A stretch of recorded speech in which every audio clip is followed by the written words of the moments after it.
సాధారణంగా శివుడు ఎక్కడ ఉంటాడు అని అడిగారు అనుకోండి, శ్మశానంలో ఉంటాడు అంటారు. శ్మశానంలో ఉంటాడు అన్న మాటని జాగ్రత్తగా అర్థం చేసుకోవాలి. నిజానికి ఆయనకి శ్మశానంలో ఉండవలసిన అగత్యమే లేదు. అనుశాసనిక పర్వంలో భారతంలో పార్వతీదేవి అడిగింది, శంకర బ్రహ్మాండమైన కైలాసం ఉంది, ఎందుకండి అక్కడ ఉంటారు మీరు శ్మశానంలో? అయ్యో 2 కారణాలకు ఉంటారు పార్వతి.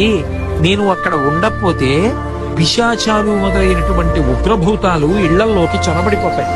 చొరబడిపోయి దైవారాధన చెయ్యనివ్వవు, మనుష్యుల్ని బాధపడతాయి.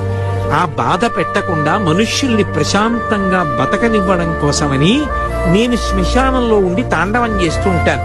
అవి నా తాండవం చూస్తూ అక్కడ కూర్చుంటాయి. అక్కడ కూర్చుంటే ఇక్కడ వీళ్ళు సుఖంగా ఉంటారు.